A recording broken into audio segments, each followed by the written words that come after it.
there? Hello? Hello?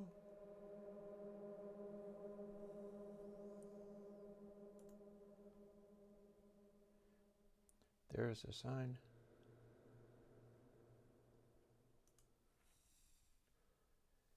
Hello out there.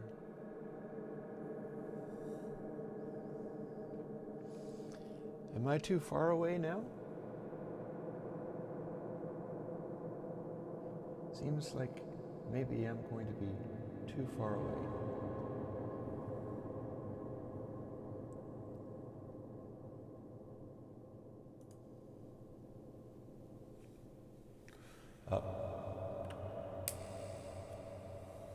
Bing. Hi there. This is me getting a little silly. I was telling you all about the user's maneuver. And this is the sort of nonsense you can get up to with that.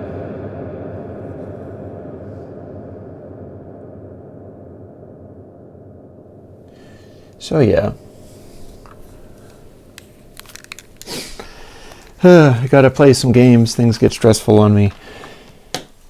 Like I said in a plugin post fairly recently, for the last month, every single time I stream or do something, it is a new experimentation.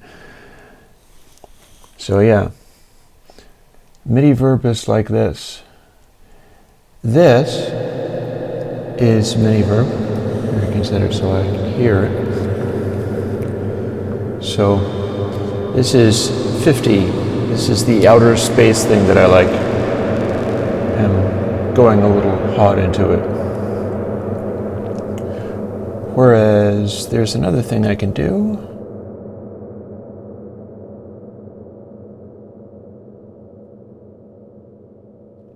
Double MIDI verb.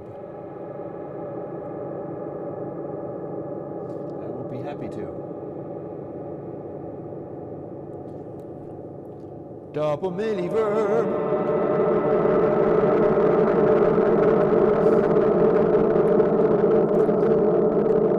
It's really quite simple though.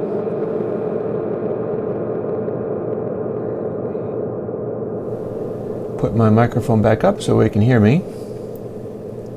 And then I'll leave the double MIDI verb up.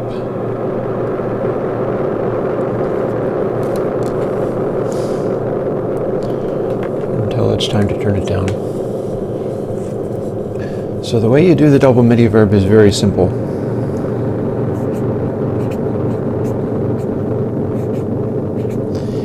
I have 2 AUXes on my board, and you can get many boards that have things like 2 AUXes, so that's not challenging to get.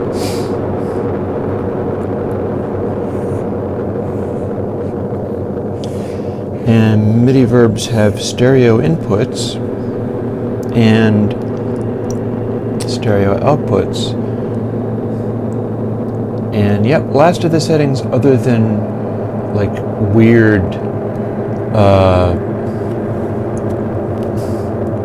trying to remember what it is. That's because I'm talking so loud into it, it needs to be much quieter. That or you turn it way up. Why don't I pad that down some? So now it should be calming down a little bit, and I believe it is. And mostly you're just going to get that total ambience thing going on. So what you do is say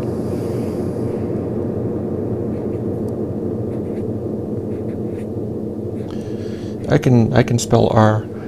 Spelling R is not that difficult.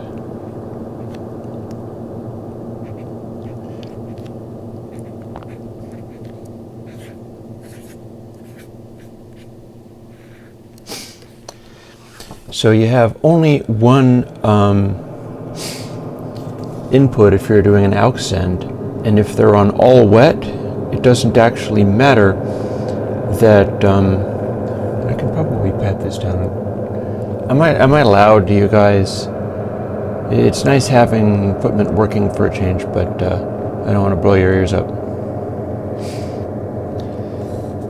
So you can have an aux going into just one channel, or you could have two auxes trying to go in stereo, but if it's in a effects loop, then there's no real point to doing that, because the thing is, the output isn't going to be giving you that type of stereo behavior anyway.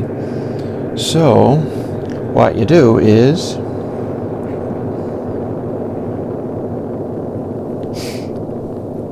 and I do have other tricks to do with these, such as I have one of them with the right channel going into a Vactrol so that I can pad it. But what you do is the other one goes into one of the channels here, and then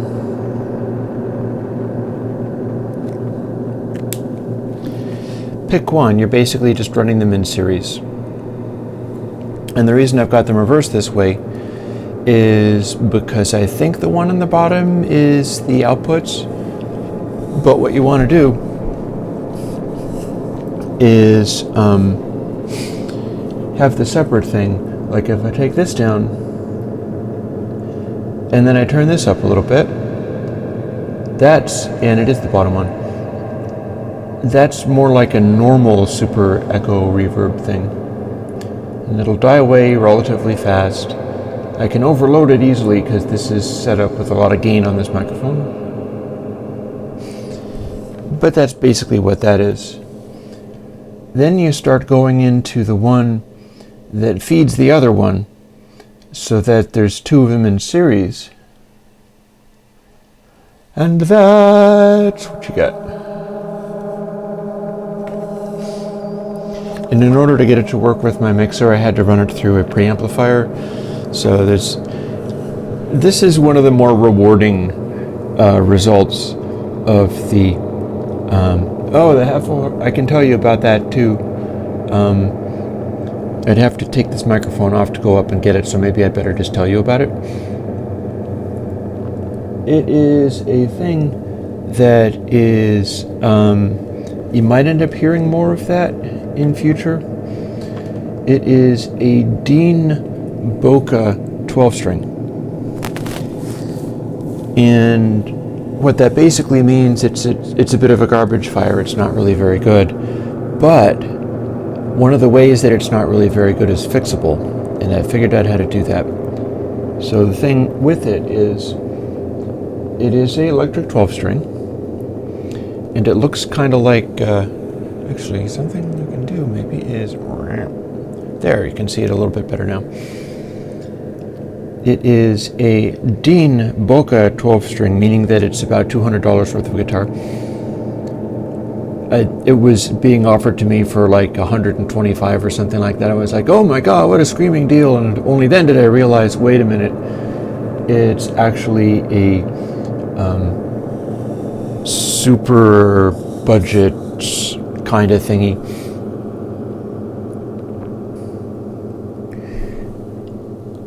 The problem with it is that the pickups are like super high gain heavy metal pickups, which is the dumbest thing imaginable, and I don't know why they did that.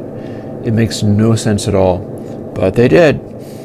So you can buy them fairly easily, but the problem is it'll sound terrible because,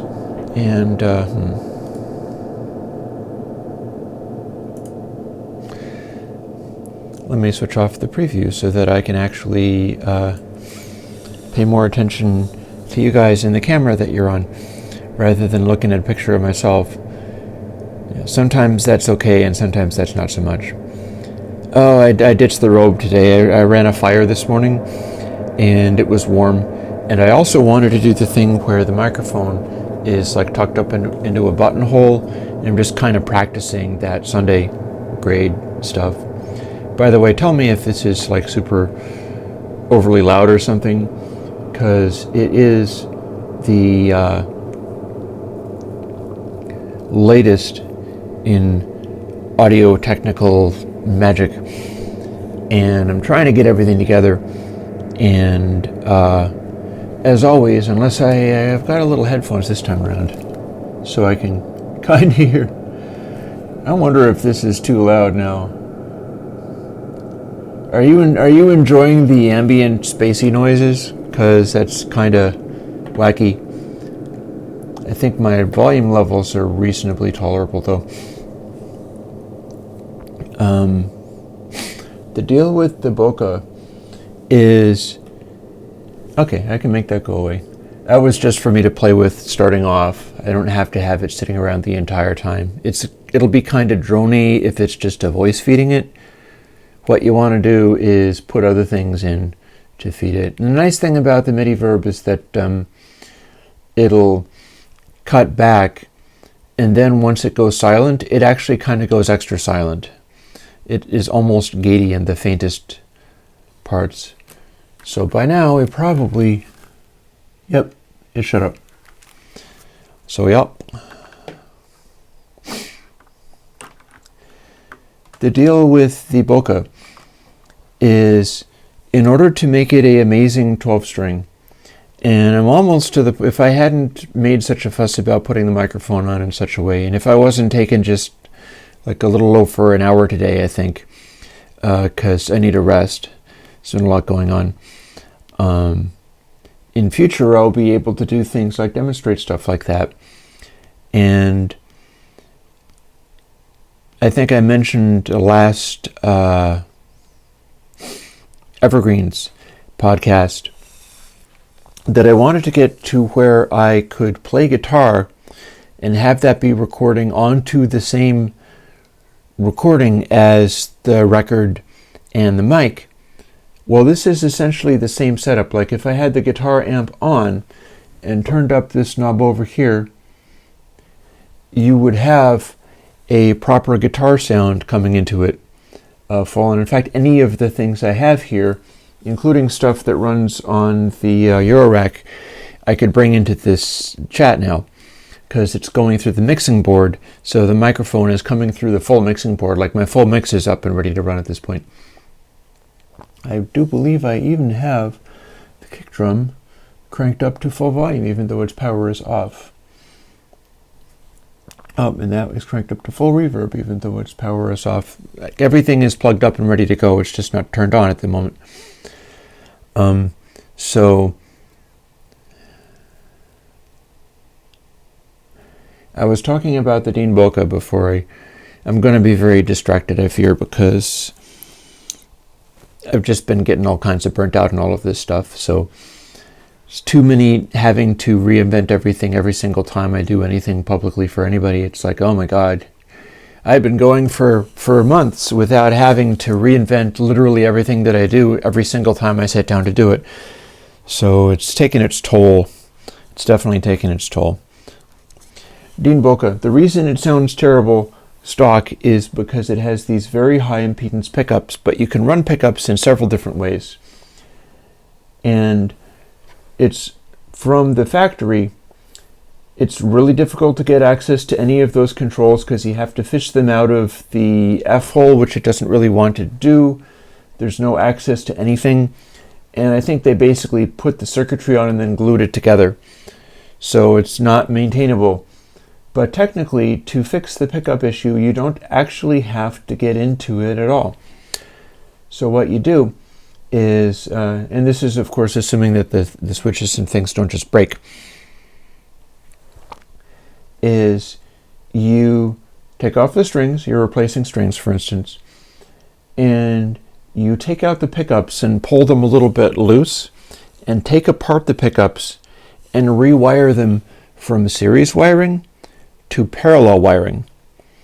And they're such high impedance pickups, they're so like heavy metal, really thick and loud, which is not great in a 12-string guitar any more than it's great in a CD.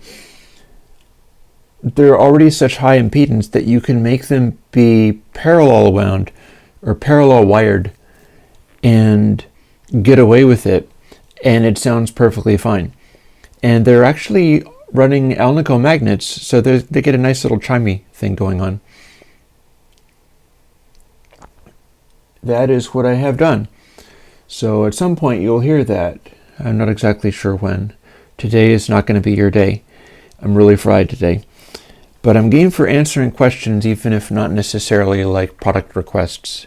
For instance, we're all talking about separate all the harmonics and leave just the formant alone. No, we can't do that. No, I'm not about to do it. I don't know what to do. The sine wave sorting one, I am nowhere as far as that's concerned. I have to solve problems regarding making a big sorting pile of stuff in several different buffers, and I only have access to one buffer at once. So far, I'm still completely stopped with that. I am nowhere on it.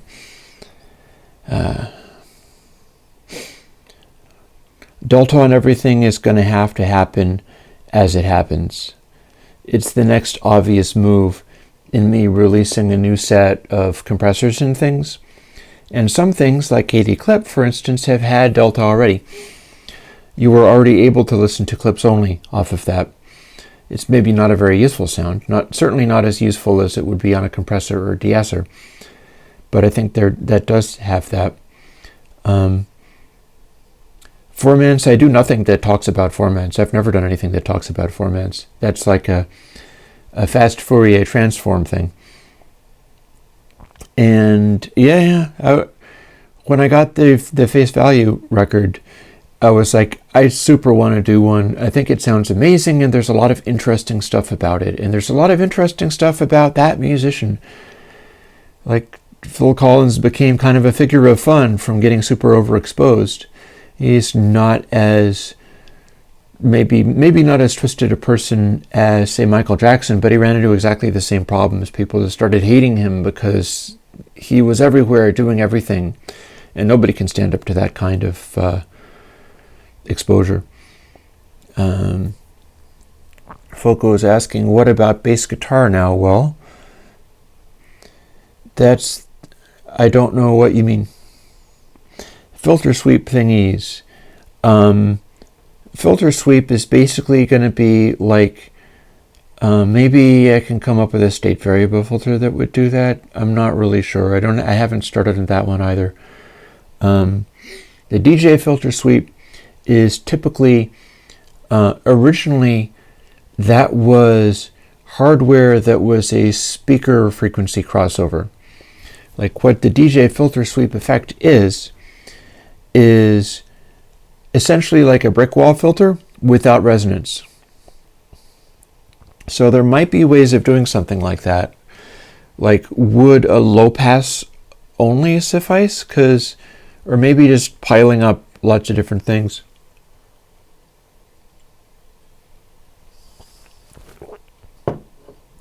Because here's the thing. And I can grab my visual aids for this, right? So, and you got your cross cutoff point. So if you do a Butterworth filter, what that means is it is the gentlest form of filter that doesn't produce resonance. This is funny, man. I'm hearing the little Mac Mini cranking away like mad. It's a little fan. I did that on Instagram. There's a post of how I modified the Mac Mini so that now it sits on a little gasket of foam rubber that seals its bottom completely. And there's a hole in the desk because this is an Argosy desk and it has multiple holes for running cables through. So it's sitting on top of one of those cable holes, and for that reason, it is able to suck cool air from under the desk. It doesn't even have to take in air from around it. It can just pull air through that ventilation hole, and then its exhaust is a sort of little fan port near where all the ports are, and it puts air out through that. So what you end up getting is a way of cutting down the volume of the fan. The fan's quieter, and you're also taking in only air that is not already warm, because I can touch it right now, and it's on the warmish side. And if it had to take air from around itself, that air is just going to be warmed up by its own heat. So it's much better now. Anyway, Butterworth filters. What would you get if you took 2 of these and ran it through one and then ran it through another one again? Can you guess? You would get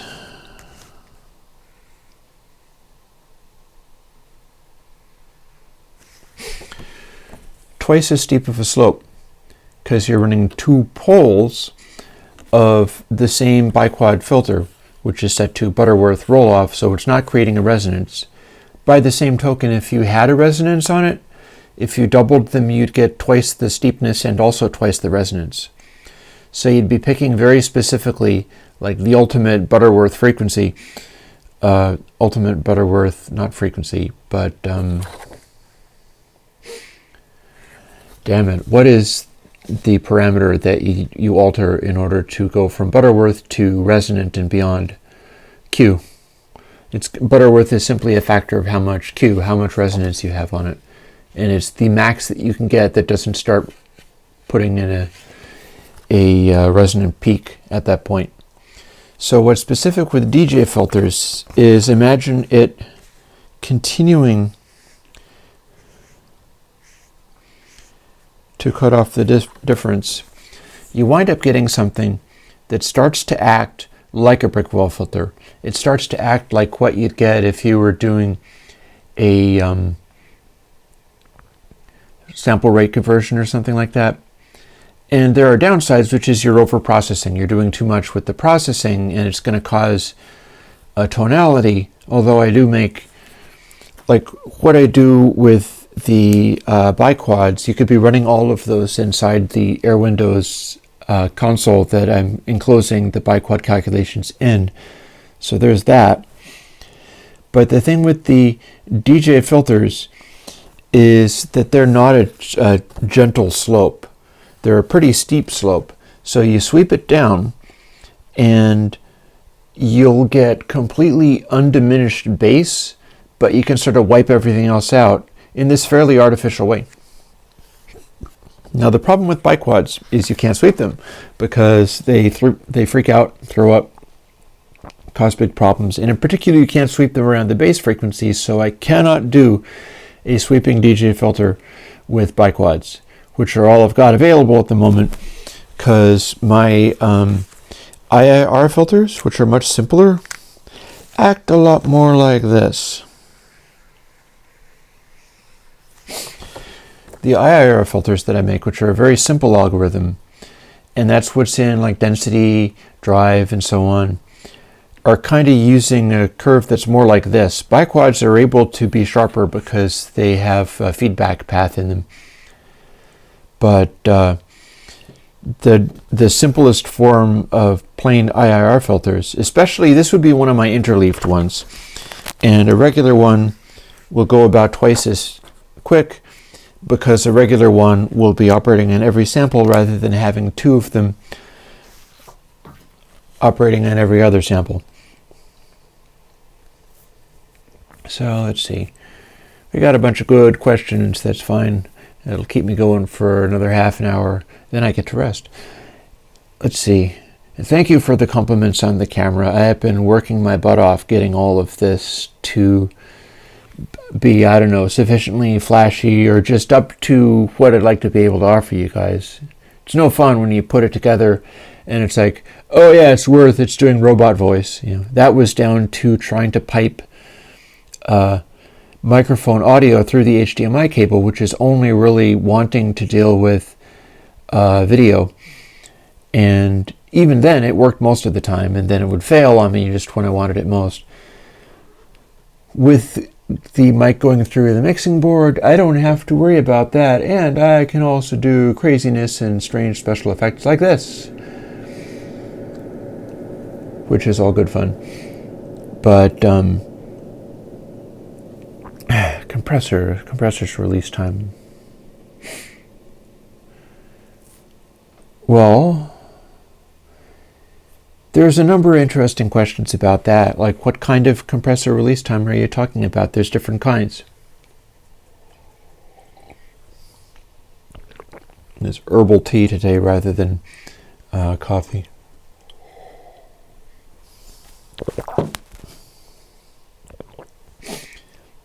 Like some kinds of compressors, like LA2A, are optocompressors, and that is also the case for anything in your rack that's using what's called Vactrols. And Vactrols have a very specific behavior, which is they are a photocell and an LED, or perhaps in the LA2A, a light of some kind. And what you do to make the compressor work is have the input signal lighting up the light of the LED, and the light from that falls on the photocell, and the photocell decreases in resistance when light is on it. So the way that becomes a compressor is you either have it in a feed forward or a feedback way of hooking it up, and the like what I've done, the way that I set up the MIDI verb to have a sidechain input, because one of those MIDI verbs that you were hearing before has a sidechain input. You can pump the kick drum into it, and then it'll be like, it'll do the sidechainy thing. And you could also put a LFO into it and do the dead mouse style sidechainy thing where you can control it more accurately. It doesn't have to be only a direct audio signal. You can just do some kind of LFO in there too. The way that I managed that is the output of the verb goes past a resistor to ground, and the resistor to ground is part of this Vactrol. It's a photocell, and there's an LED on it. And there was a bunch of things that I had to do, which I might as well draw a picture of, because this is my question and answer thing. So whether or not you're following it, you could always look it up later, and I'd be showing you how to make it. So plus and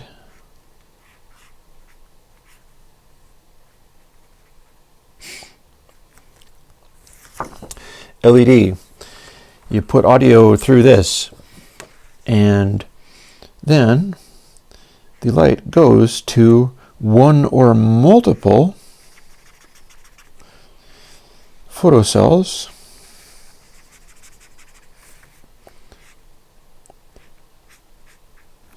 and if these are to ground, one side goes to ground, the other side goes to the hot of the output of this reverb, or whatever else it is that you're trying to compress or turn down. Then when there's light coming onto it, and you can have as many of these around the light as you want. It's also difficult to get them to match, but I wasn't super worried about that.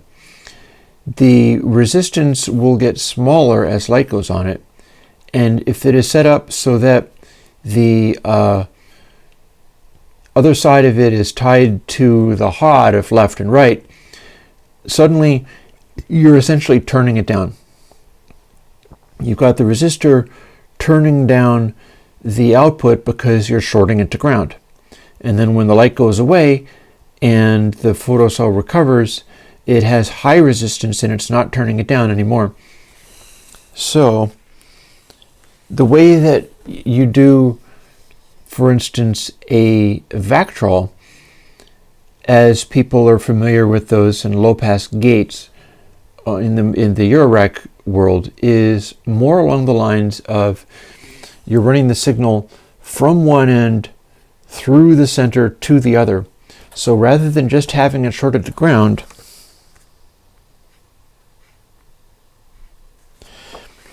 you're having a capacitor between that and ground. And what that means is if there is no voltage lighting up the light and there's no light falling on these, you got really high resistances. They can be megohms upon megohms. And that means your audio is not going to get through. And then if you put lots of light, they can go down to very low resistance, like less than a K. Some lower resistance ones could be like just a few hundred ohms maybe. And that means sound can get through because electricity can get through them when they're at that low resistance. But if there's a capacitor to ground in the middle there, the more resistance is there, the more it's going to allow the capacitor to take high frequencies away. You're changing the shape of the equalization circuit doing that. And so that's why low-pass gates have the sound that they have, is it's not just about putting a Vactrol between the audio and its output. It's about including these filters in between them. And the other part of what I did regarding the thing that I built into the MIDI verb, which acts like a sidechain, is if you run just, say, you're getting the audio and you're going, okay, let's make a bridge rectifier. That is something that actually is a word that shows up in some of my plugins. What it means is, I'm going to be drawing this wrong, I don't care. They're diodes. What it means is you have this as an output, and then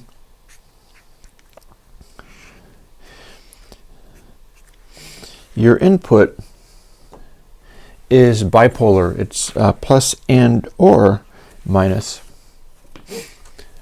And what a bridge rectifier does is it'll go through this, and whenever it is plus, it will be pushing voltage through to the plus side.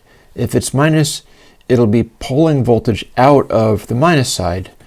It's just wired up in such a way where it can connect either of these to ground, and then whichever way it goes, the direction of the current flow is always going to be the same, so both positive and negative waveforms will light up the LED. Like, you can hit it with a plus, you can hit it with a minus, doesn't matter, it'll always come through. You could also do that by wiring two LEDs back to back in opposite directions, and so one of them would light up with positive and the other would light up with negative. I like the bridge rectifier thing for this reason. When you do this, it doesn't necessarily react fast or slow enough. It doesn't give you a compressor behavior.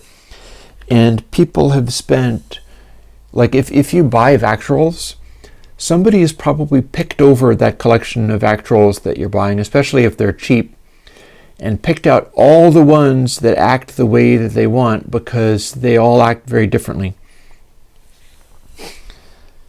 So what you do to fix that is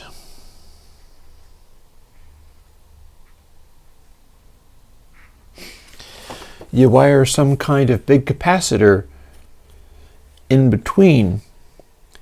And what that does, maybe you might actually need a resistor going into the diode.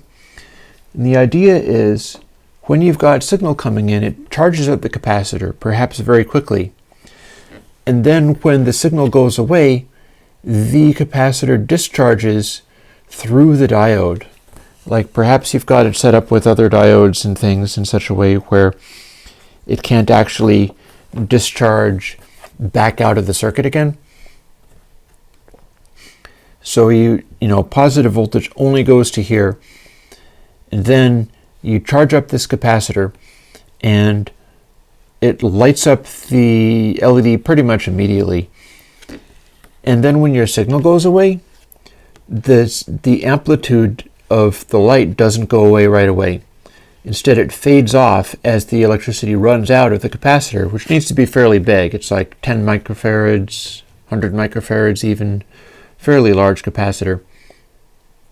And that's how you make cheaply available Vactrols and DIY homebrew Vactrols to work properly even when they're not the correct parts for doing the job. Is you throw some extra parts in there and force it to do the correct job. So that's what's in the mysterious MIDI verb. Oh, by the way, I can also do pan pods. Hello. Hi. It's the new recording system. Woot. Now I'm being asked about air fatigue as well. I do see that. I never did understand the question about the compressor release time. You're going to have to rephrase it because I don't understand it. How do you recognize too loud frequencies when monitoring and low listening volume? Well, sometimes listening on low listening volume is better that way. Like, I don't understand the premise of the question because there are people who are like well-known engineers and very familiar with mixing hit records and stuff, and one of their special tricks, like for you know the special trick of lie on the floor or in an adjacent room or something like that. Basically, put your ears near the boundary of the room so that you get more bass, so that you're hearing what's happening in bass. It's the acoustic version of doing subs only, and that is a perfectly serviceable trick. You can move around, go somewhere else. And a equally valid trick is literally turn the monitoring volume down until you can't hear practically anything. I think Ahmed is looking for more reverb. Yes, my child, I am speaking to you. Anyways, monitoring stuff, you need to be able to turn stuff down. You can't rely upon only listening to things loud. In fact, it's a really bad idea. That's why I don't understand the provenance of the question, because from where I come from, if you're struggling to hear things properly, that might be one of the things you do, is go and turn the monitoring volume way, way, way, way down until you can barely hear anything. What's the first thing you hear? That's going to be the loudest thing. It's going to help you balance it. So this idea of recognizing too loud frequencies when monitoring in a low listening volume, maybe the answer to that is turn it down even more.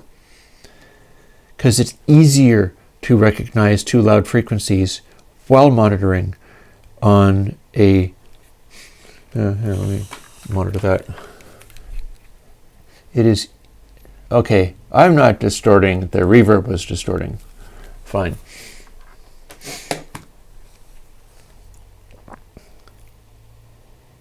Your ear will compress on loud sounds. So if you're listening and monitoring really loud and depending upon doing that, then that's what's going to get you into trouble. It's not going to get you into trouble to monitor on low listening volume, and it's not going to be hard to recognize too loud frequencies when monitoring on a low listening volume. If anything, it'll make you mix stuff a little bit too smiley face, like you're going to be turning up bass until you can hear it, turning up highs until you can hear them, because you're turned down a lot and you're compensating for that. Checking to make sure that my microphone is still there. Yeah. So that's actually a good pro tip. Good pro tip is turn your monitoring down. Check the work that you're doing on lower levels. Check the work that you're doing from different places in the room. If you're listening from in front of the speakers, hey, go behind the speakers, see what it sounds like there. Things might come out that will be more revealing as far as to what you're actually working with. Tourette's is still trying with the compression question. I'll have a second try. When the release kicks in, some say signal below the threshold, but surely it says signal falls. Okay, what does this mean? Well, the release doesn't kick in. It's like the signal kicks out. The release is the signal going away. And if you're talking about compression, the signal starts going back away again once it's below the threshold, unless you're working with something that has hysteresis. And that's something that's in like DAW compressors sometimes, so I'll help you with that. Here is the thing. Suppose you've got a signal that's doing its thing. So pretend this is 0 and this is the amplitude of the signal. If you have a threshold that is here, then when the signal gets louder than this, it will kick in the compression, which will turn it down to have it end up sitting down around here. It might not be at infinite speed, so it might not work quite that way. But the idea is the compression kicks in and it starts turning stuff down when it's beyond this threshold. Now, when stuff drops back below the threshold, including when it's been turned down to the point where you can, where it'll fit, everything is going to sort of try to chase this position. It's all going to try to be either just a bit over or a bit under, because when you're under, it'll start turning stuff back up again, and when you're over, it'll start turning stuff down. Now, if you're up here, oh look, the volume is up here, and then it falls. Does it go into release yet? No.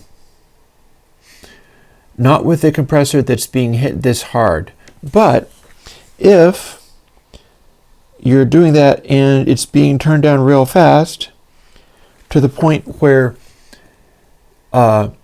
it's being turned down so much that by the time you reach this stage, the output level is already down here, then it will be below the threshold by the time you get there. So technically it's when the input signal false, but really it's when you've turned it down to that point. Like another one could be just like that shape. And as you turn it down, you get to this point, and then it will continue, it'll start turning up again, even though the amplitude is still rising.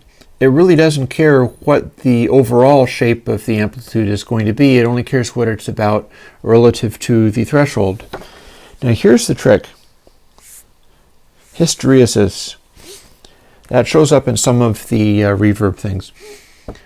If you've got something like that, then your level can start getting turned down because it went over the threshold, but it's going to still keep getting turned down until it reaches this bottom stage. And that is the stage where it's like, oh, okay, now we can start turning it back up again, which would technically lead to it sort of oscillating between those 2 points. Which brings me to what curve and recurve, one of which you're hearing now because I'm running all of this stuff through curve. That's one of the reasons I'm not that frightened about the mic level being too loud. Like it might be a little peaky and loud, but I have a compressor and I have a special compressor working on that. The way curve works is it's doing a sine calculation. The sine calculation basically generates a circle, and your amplitude goes from 0 at this point, and as you keep getting louder, you start getting into this zone. And then as you keep getting louder, you get through to here and then the way back down to here. This position is turn stuff up, and this position is turn stuff down, and it blocks at that point and stays that way. So the way curve and recurve work, and some other stuff, I forget exactly what at the top of my head, is it's acting kind of like, I'm trying to figure out if there is a suitable drawing that I can draw that will illustrate this. It's damn difficult.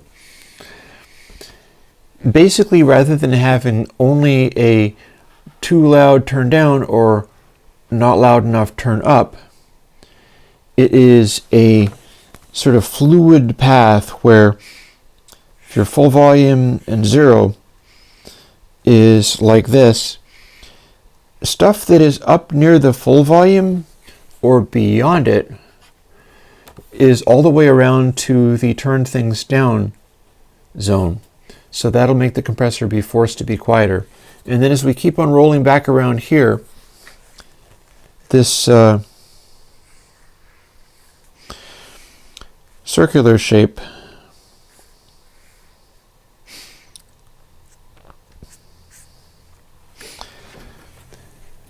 the stuff that is absolutely silent doesn't change the amplitude level at all. And the stuff that is sort of midway, it's like, 20, 40 dB down, maybe as loud as like 18 dB down. Samples at that position are going to be telling the compression to turn up. They start to get up to a louder zone and it's going around the curve, so it's telling the samples to turn up less to the equilibrium point where, again, we're not actually changing the amplitude of the compression at all. So if we had signals where it was, say, a square wave that literally all the samples sat at that point, the volume would never change. And then if you go beyond that point, if you go even louder, then it'll go to the full turn everything down and peg there, or even multiply it in some of them, so that we're always compressing heavily if stuff is literally too loud. And that's why curve and recurve don't do the swooping volume up when they go to silence. If they go to silence, they're not changing the gain levels at all. It's only sort of mid-volume level stuff that's changing the compression, and that acts kind of like the hysteresis, but it's a different mechanism. But hysteresis is something that you'll find in even DAW compressors. I think some of the Logic ones have that, and certainly in, I think, limiting, you'll have it where if you go beyond the threshold, you'll be turning stuff down. And it's not whether the amplitude is going up or more, it's like once you've turned it down, is it still over the threshold? And that's all it cares about. And then if you have the hysteresis, you're turning it down, but only once you get below this lower threshold does it start turning up again. And that could be handled in multiple ways. It could be handled, I think some limiters do this, where it'll keep turning stuff down until it reaches that lower point. Whereas you could also do it kind of similarly to what curve and recurve do, which is you turn it down if you're above the top threshold, and then you turn it up if you're below the bottom threshold, but in the middle you're not changing anything. And that's another way of doing it. It's another way of doing stuff where you've got essentially two thresholds, both of them are sort of rigid thresholds, and dealing with stuff in that way. And that helps the volume levels not sort of swoop up in the way that compression can sometimes do. So yeah, I'm just looking for a demonstration of the Peaks Only plugin.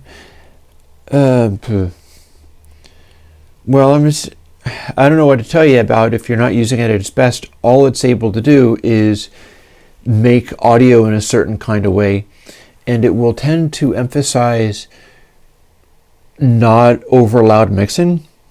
Like, you don't want to use it on stuff that is limited and clipped and all that kind of thing. You want to use it in a sort of middle mix process. And all it's really doing is changing everything around to a more sort of reverby zone, and reshaping that and also exaggerating the peaks. So Peaks Only is going to super accentuate anything that's just too loud, like that word that I just said too, and rather than trying to do anything with that, it's going to try to let you hear it as clearly as possible in terms of amplitude, not in terms of making it sound nice and clean or anything like that. And That's where the cans algorithm could come in handy. Because the thing about it is, you have to know what you're doing with peaks only and understand what you're getting. Like, it's supposed to be spiky and punchy when you do that. It's like subs only. You turn on subs only and you go, well, then everything feels really bassy, and it's like, well, yeah, that's kind of what that does. And peaks only is the same thing. It's going to show you what the crazy hot peaks are. And if everything is just distorting insanely, because you're going to want to watch out for distorting insanely.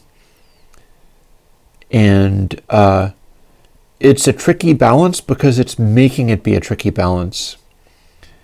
The question is, when you do turn down everything, have you ruined it when you turn peaks only off? Because you're not going to be mixing, you're not going to run a mix through peaks only. It's not a audio enhancement by any stretch of the imagination. It's a monitoring thing. So maybe what you want to do, since it seems like you're trying to use it as stuff should still sound good. Honestly, in order to get stuff to sound good and balanced through peaks only, you'd have to be an absolute master, and your mix would have to be starting with the right kinds of instruments and stuff. Everything has to be absolutely on point to make stuff that behaves even remotely normally. And like almost nobody is going to be in that position. That's just not going to be a thing that happens. So typically, most of the stuff that you hit as far as peaks are concerned will end up sounding evil to you using peaks only, because it's relentlessly unforgiving. It's like the NS10s. I use NS10s myself, but they're notable not for sounding good so much as being relentlessly unforgiving and exposing any weakness or flaw that you've got. And you have to be up to speed with it, and you also have to have very high quality auxiliary equipment in order to get the tone coming through them to sound anything like good. And it's the same thing with using peaks only on a mix, is don't expect it to sound nice. It's probably going to sound horrible. The question is, in what way is it sounding horrible? Like, is it exposing stuff that you're like, oh my god, that is distorting so much, I didn't realize that was that much louder than everything else. And if it's showing you that, then its job is well done. David Pixley is snarking off. Yes, peaks only inside of ULAW will just make everything explode. The universe will end and we'll all die. With peaks only, that is a dangerous question to ask, like what is too much or just enough fizzle, because the entire thing is mutating the whole sound into a zone of total weirdness. So compare it with what you've got when peaks only is off. It should be able to direct you through places where you can more clearly hear stuff that's poking out too much. Thing is, since like raw peak energy is already hard to hear, especially if you're not using like really primo monitoring,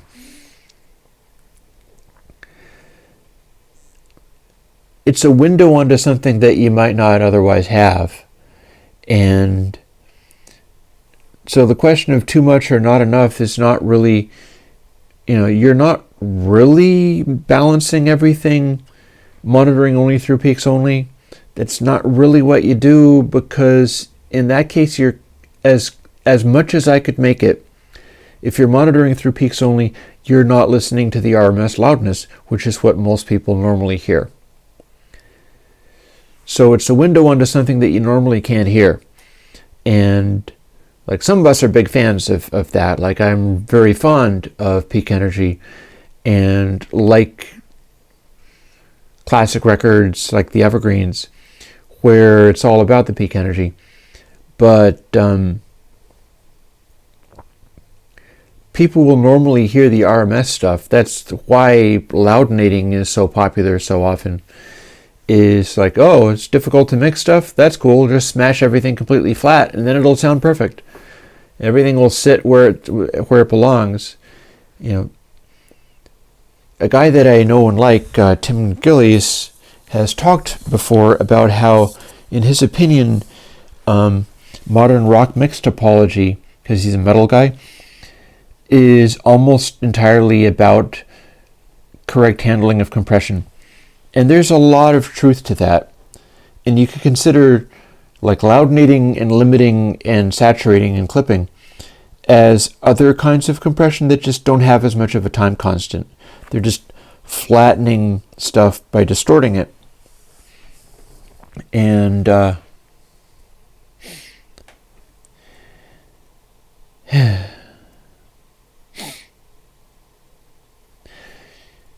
so questions about compression are very interesting, but it's also very subjective, because that's literally what you do when you're mixing and creating a sound out of instruments and recordings and things.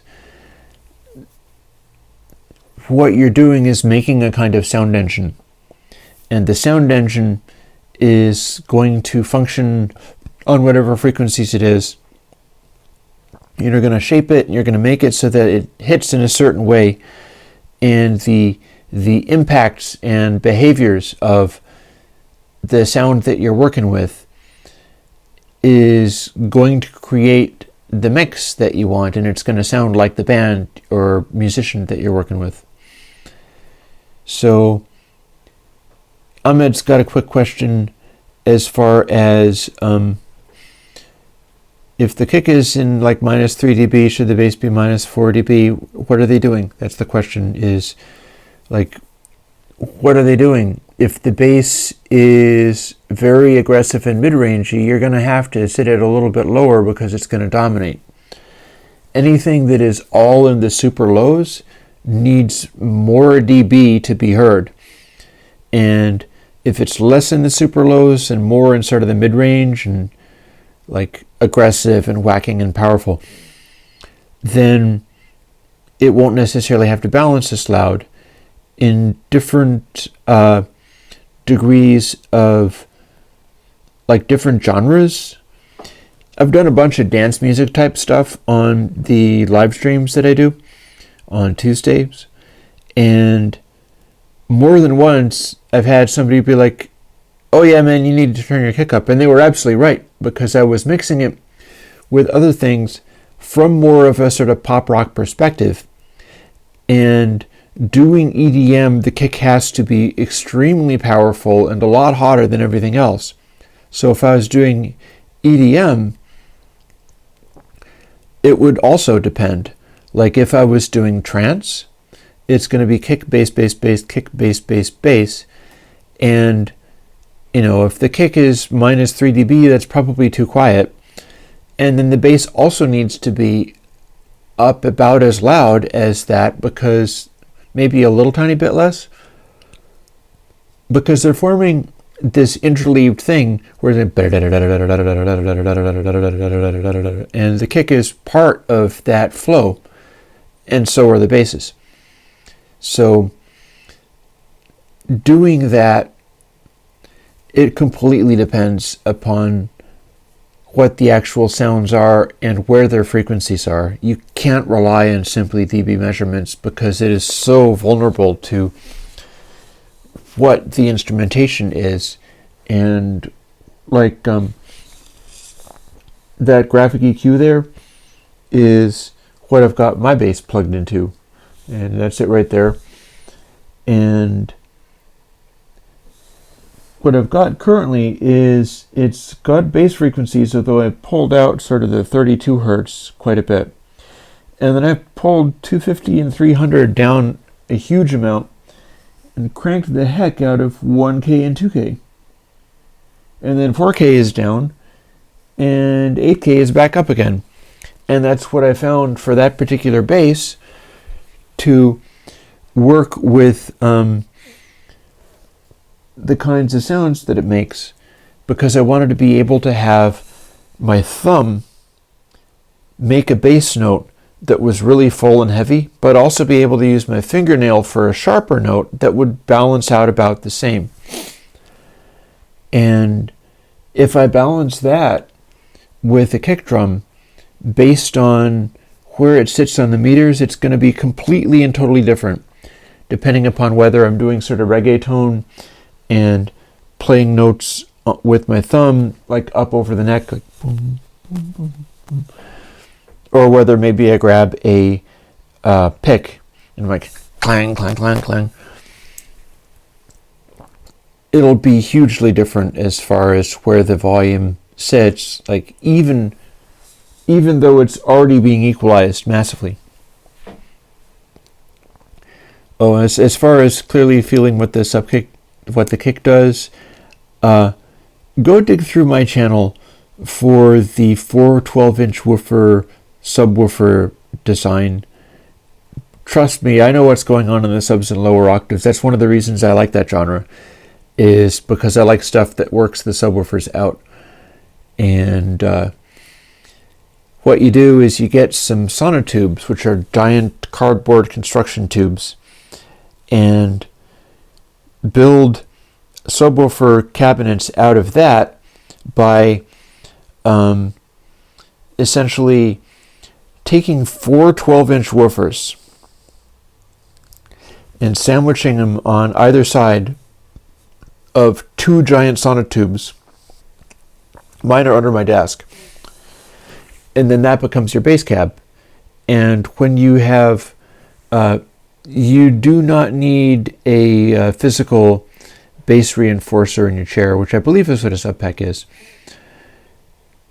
If you can make the air do that for you. Like these sound pressure levels I can create at extremely low frequencies in this room are really kind of disgusting.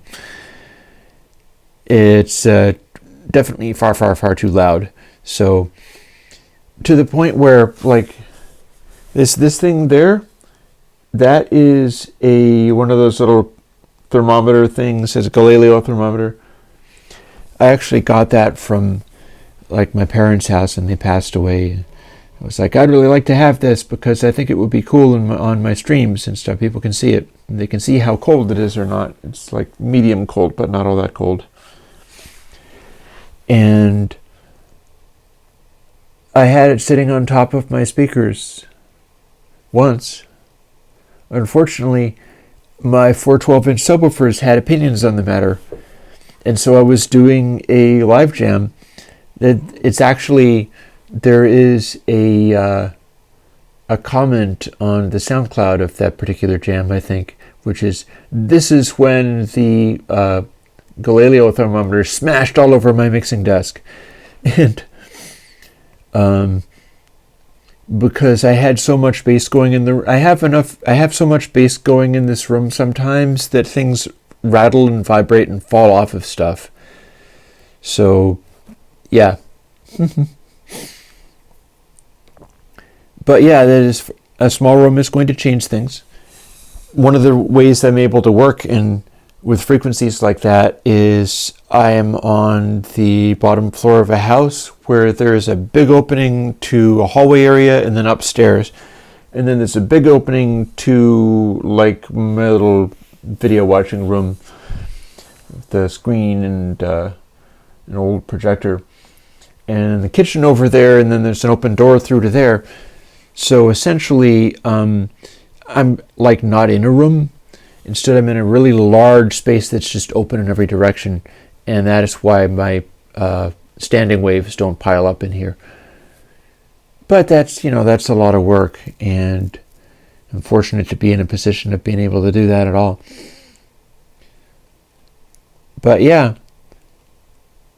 Those who do not have those kind of facilities, and I don't mean these speakers because I did a video on this. I did a video showing people how to make a 4 12-inch woofer subwoofer. I take no responsibility for if you build your 4 12-inch subwoofers. If you're an apartment dweller, you're going to have experiences as a result of that. Interestingly, it doesn't get outside my house all that easily. but I don't have downstairs or upstairs or next door neighbors, and if I did, they'd notice every single time I cranked those subwoofers up. And I'm not talking about just movies or anything like that. I'm talking anytime a beat is happening. It is extremely powerful, this stuff. Oh, also my floors are wooden floors, and there is no subflooring beneath them.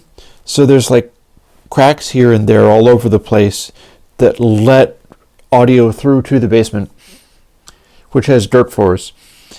And, if it doesn't let audio through that way, then the vibration of the floors, it's wobbly enough that I have to be careful doing the evergreens, because if I do a Jones, that makes the record player wobble and bounce.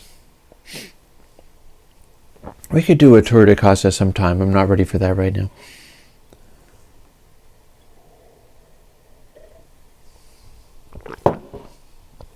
I am not that, it would take some talking me into it to do that as well. Because one of the things I have going on is that my conglomeration of stuff, some of it is fairly incognito. You get to see some of it, and you get to see some of it in the videos. But, yeah. So, Ahmed, what are you also saying? Equal loudness in different frequencies. Yeah, no, Fletcher-Manson loudness curves, that is absolutely relevant. Is that what you were asking me about?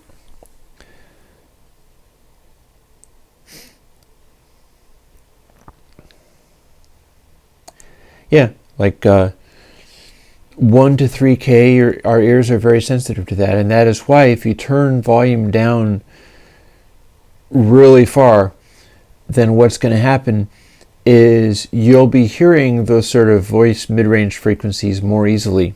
Turn it down to whisper levels where you can barely make out anything and see what remains and whether anything seems excessive or not. And if you could turn it down to whisper levels and still kind of place what everything is mostly doing and nothing is like too unreasonably loud, that's a good way of sort of reference checking things.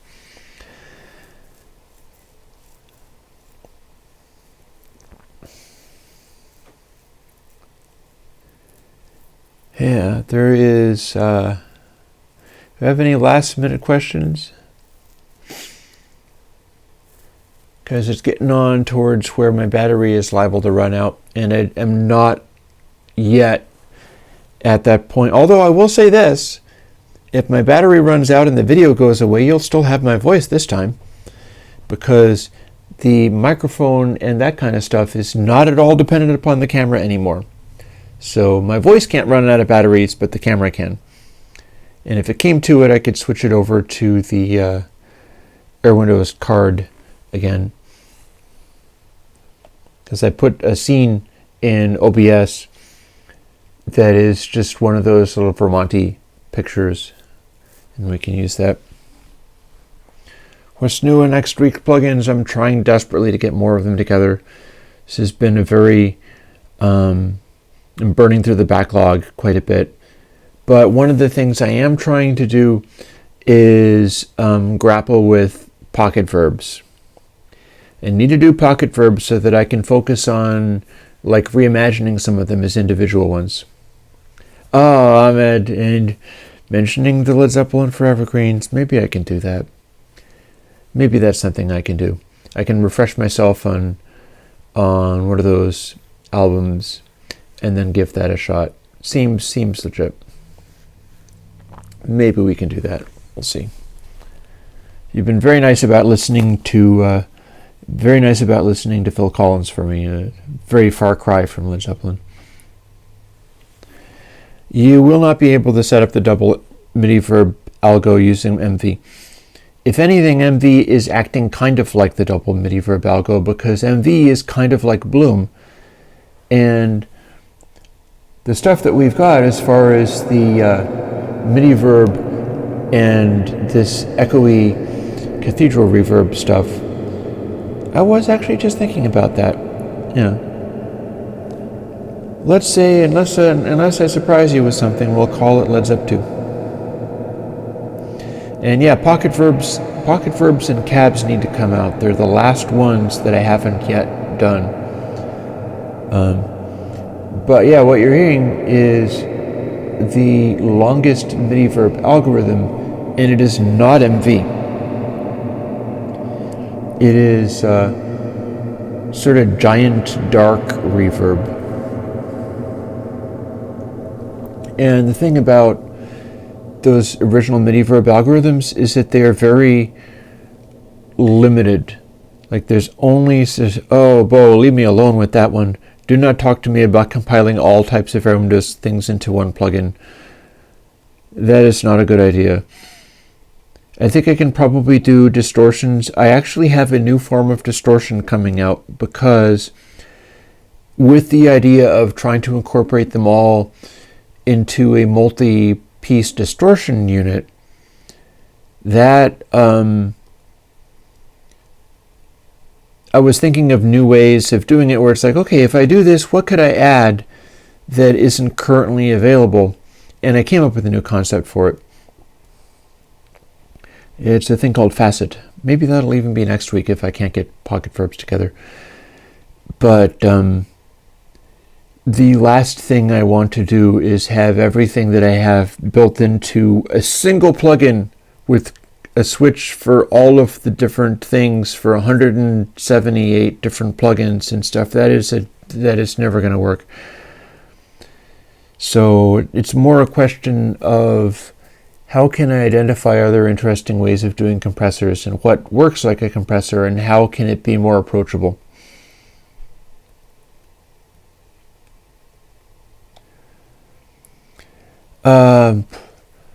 As far as doing reverbs with the double reverb thing, you could always try like, God, what was his name?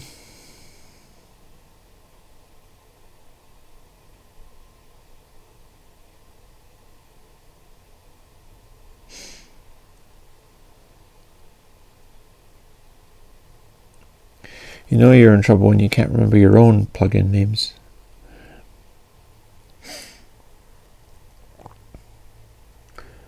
The nonlinear reverb. I think it's nonlinear space.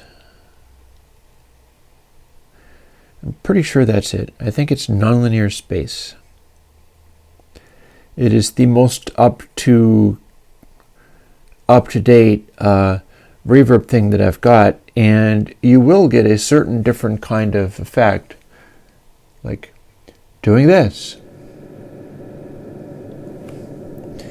If you take a nonlinear space and you set it full wet, and then you set it to some big giant cavernous thing. If you take another one and you put it after the first one, you set it to the same giant cavernous thing, and they're both full wet, you're going to get a similar behavior. You're going to get a similar, I know, I need a break. It'll get better eventually. Honestly, being able to get through this live stream without robot voice is a breath of fresh air. It's like I'm finally starting to, it's costing me, but I'm finally starting to get this new stuff together. You can't see it, but the camera is sitting on a stack of CD recordable blanks in their little box because I needed to lift the camera up just enough to have it be, it's like all of these different things are interesting and worth learning. And I'm learning them all on camera every week without a break, and every single time is different. So once stuff settles down and starts getting predictable so that I can, like, I know how to do this, and I'll plug this and this and this and this and this, and then it'll basically work, then things will start getting a lot easier. And that'll count as, I mean, I'll still be able to keep moving. I'll still be able to keep posting and answering questions and stuff, but it will be less of the every single time I sit down to this stuff, I have to solve new problems. Because, yeah, that is definitely on the exhausting side. So, yeah, yay, no robot. Now I need to have a plugin to put in so that I force it to become robot.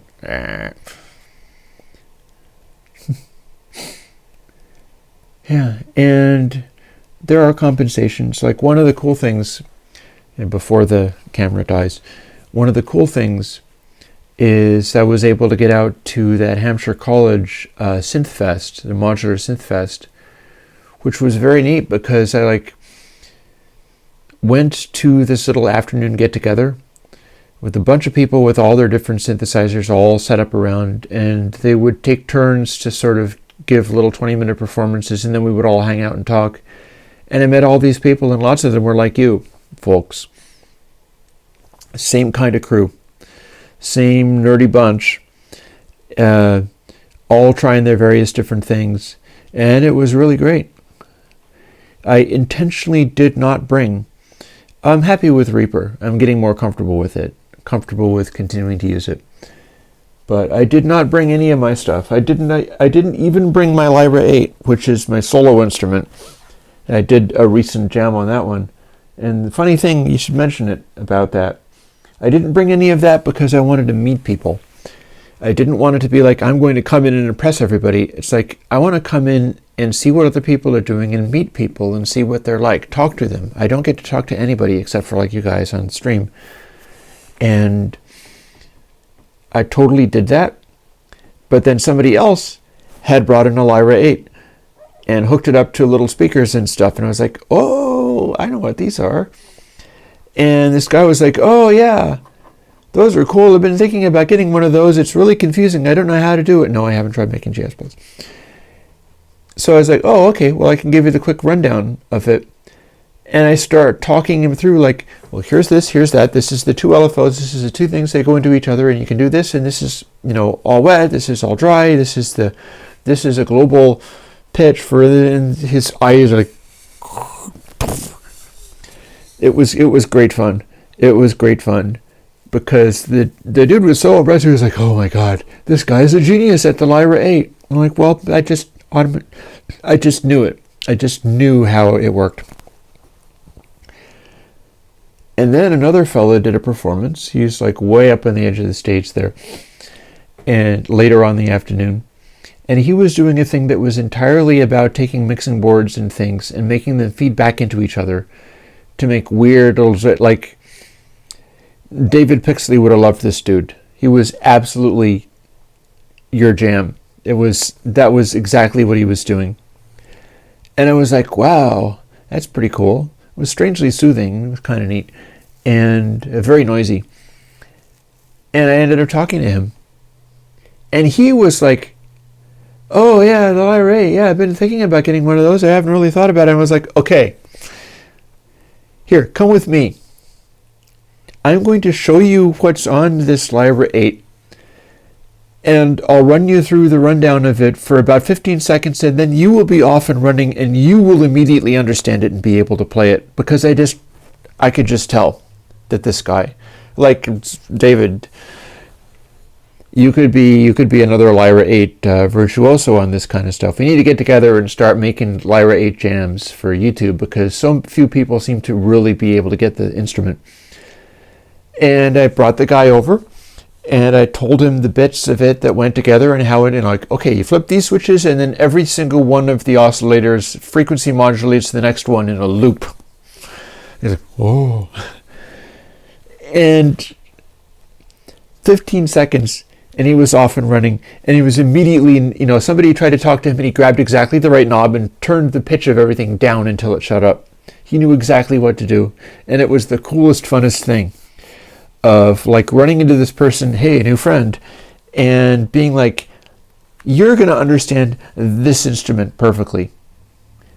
Just get one, or just go over to this one now and then start fooling with it because I already know you're going to be, super proficient at it immediately and instinctively understand everything about it.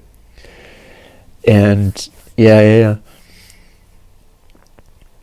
So, on that note, I turn my camera back on, and I'll talk to you guys later. Firstly, I say bye to you, and secondly, we'll go over to the Airwindows card. Oh, check it out! I have a new light. This is the new thing that I'm doing for Sundays, or not Sundays. Actually, Sundays too. Tuesdays, rather than just having the flashing lights, which is that line of LEDs up at the top, now I'm shining that on myself as well, so there's a kind of room lighting effect. And that is helping the camera cope, because the first time I tried it, it couldn't cope with low light stuff, so it was having almost no frame rate. But, yeah. Oh no! Help! I'm falling into the coffee cup! And, oh, there we go.